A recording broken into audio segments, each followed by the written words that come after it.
ఆంధ్రప్రదేశ్ యొక్క డెవలప్మెంట్ మీదనే అందరూ కూడా కేంద్రీకరించారండి, రాజకీయాల మీద కేంద్రీకరించాలి. వీళ్ళు తప్పది, వీళ్ళు ఏదో తిరుపతి లడ్డు కోర్స్ అంటే సుప్రీంకోర్టులో ఉంది, మాట్లాడకూడదు దాని గురించి ఎక్కువ, కానీ లడ్డూని ఏదో లడ్డూ రాజకీయం చేయాల్సిన అవసరం జరిగిందని చెప్పారు, బయటకు వచ్చింది, దాని మీద స్పందించాలా, ప్రభుత్వ అధినేతగా స్పందించాడు ఆయన, తర్వాత కార్యక్రమం జరుగుతా ఉంది, అంతవరకే. దీన్ని ఏదో ఇప్పుడు అట్లనే అది కాదండి, లడ్డూని తీసుకొచ్చి ఇక మిగతా ప్రజలకు ఇచ్చే కార్యక్రమాలు ఏమి చేయకుండా ఉంటారా? నేను అడుగుతున్నా, రేపు దసరా నుంచి దీపం పథకం స్టార్ట్ అవుతుంది, మరి ఏం చెప్తారు దానికి? సరే దుర్గాప్రసాద్ గారు, ఆయన వెంకటేశ్వర రెడ్డి గారి దగ్గరికి వెళ్ళే ముందు మీకు ఒక ప్రశ్న. ఇప్పుడు ప్రతి నెల మీరు ఒక అంశం తీసుకున్నారు. మొదటి నెల వైసీపీ వాళ్ళ మీద దాడులు, రెండో నెల ఆవిడెవరు కాదంబరి జత్వాని, మూడో నెల వరదలు వచ్చేసినాయి. ఇంతలో వరదలు అయిపోగానే తిరుమల లడ్డు, అది సెప్టెంబర్తో అయిపోయింది. ఈ నెల షెడ్యూల్ ఏంటి, మీరు తీసుకోబోయే అంశం ఏంటి, ప్రజల్ని డైవర్ట్ చేయడానికి అని సోషల్ మీడియాలో మిమ్మల్ని ప్రశ్నిస్తున్నారు. వాసుదేవన్ గారు కరెక్ట్, మీరు సోషల్ మీడియా ప్రశ్న అడిగారు. కానీ హీరోయిన్ సంగతి ప్రభుత్వం వచ్చిన తర్వాత ఆ అమ్మాయి వచ్చి ప్రభుత్వానికి విన్నవించుకుంది, మాకేం వాటిపై కన్సర్న్ అండి, మాకేం కన్సర్న్ చెప్పండి అంటే, ఈ ప్రభుత్వము ఈ కూటమి మీద నమ్మకం ఉండి మీకు కన్సర్న్ అంటల్లా, మీరు డైవర్ట్ చేస్తున్నారనే మాట జనం తీసుకొస్తున్నారు కాదండి. ఇష్యూ వచ్చింది కాబట్టి, వరదలు ఏమన్నా ప్రకృతి సిద్ధంగా వచ్చినాయి, ఏమన్నా చంద్రబాబు నాయుడు గారు పవన్ కళ్యాణ్ గారు ఏమైనా కురిపించిన వరదలు అవి? ఏమండి బోట్లు వచ్చి డ్యాముని కూల్చేసిన సంఘటనలు ఎక్కడైనా ఇంతకుముందు చూసామా మనం? ఏమండి బోట్లు వచ్చి డ్యాముల్ని, ప్రాజెక్టుని, బ్యారేజీలని కూల్చేసిన సంఘటనలు చూసామా? దాని మీద ఒక నెల నడిపారు, దాని మీద ఇంతవరకు అవుట్కమ్ లేదు. ఆ విధ్వంసం ఆ బోట్లు ఎవరు రిలీజ్ చేశారు ఇంతవరకు మీరు చెప్పలేకపోతున్నారు, వాళ్ళని ఎక్యూజ్ చేస్తున్నారు. మీరు ఫిక్స్ చేయట్లా, మీరు ఎందుకు ఫిక్స్ చేయట్లేదు? ఎక్యూజ్ చేస్తున్నారు, వాళ్ళని ఫిక్స్ చేయాలి కదా అంటున్నాను, ఎందుకు ఫిక్స్ చేయట్లా? డెఫినెట్ గా విచారణ జరుగుతుందండి. అంటే ఉత్తగా ఏదో తీసుకుపోయి వీళ్ళ కాదు కదండి, వీళ్ళగా మా లీడర్లందరినీ, మా చంద్రబాబు నాయుడు గారిని ఉత్తపుణ్యానికి ఏదో ఒక కేసు పెట్టి లోపలేసి 10 రోజులు 50 రోజుల నుంచి బయటకు తీసుకురటం కదా. కన్స్ట్రక్టివ్ గా కరెక్ట్ గా ఆ బోట్లు ఆ టైంలో అక్కడ ఎందుకున్నాయి, ఎందుకు రిలీజ్ చేశారు, అవి ఎందుకు అట్లా వచ్చినాయి, దానికి ఏంటి అనేది నిజ నిర్ధారణ తెలక వాళ్ళని లోపలేస్తారా? జరుగుతుంది, న్యాయ విచారణ జరుగుతుంది, ఖచ్చితంగా బయటకు వస్తుంది. ఓట్ల విషయంలో బయటకు వస్తుంది.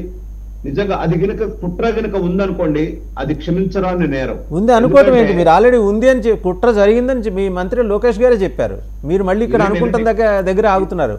కుట్ర అని స్పష్టంగా ప్రభుత్వం చెప్పింది, కుట్రదారుని బయట పెట్టండి అని అడుగుతున్నాం.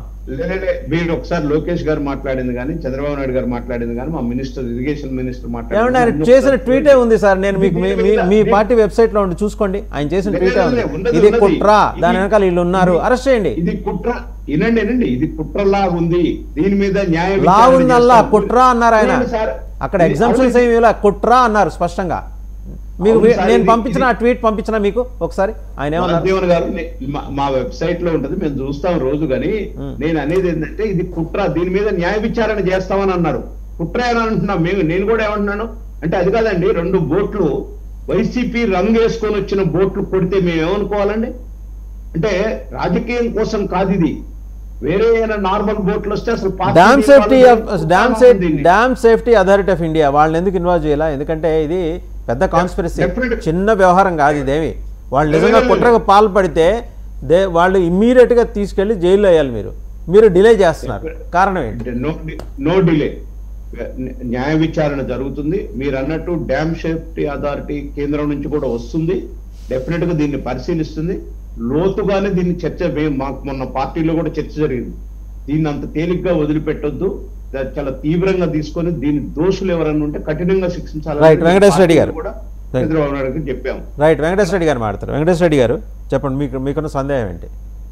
ఇప్పుడు మేము సహాయక చర్యల్లో మేము అన్న మాటలు కాదండి, ఆయనకి అడ్మినిస్ట్రేషన్ తెలియదని పెద్దలు ఆయన చెప్తున్నారు. మేము అన్న మాటలు కాదు, మీరు సహాయక చర్యలు ఖచ్చితంగా చేస్తే ఎందుకు కలెక్టరేట్ గేట్లు తన్నుకొని కలెక్టరేట్ ముట్టడిస్తారు ప్రజలు?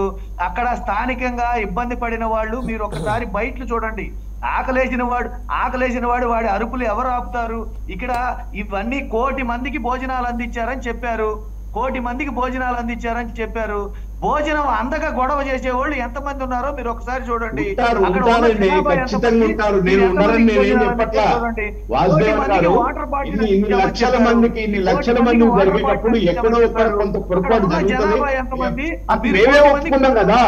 ఫస్ట్ 2 days కింద ప్రాంతాలకి ఎందుకు కింద ప్రజలు ఉన్నటువంటి గొడవ చేస్తున్నారు? ప్రజలు అక్కడ ఒక నిమిషం ఆయన మాట్లాడండి వాళ్ళు చేస్తున్న గొడవని ఏంటండి మీరు మాట్లాడండి దుర్గాప్రసాద్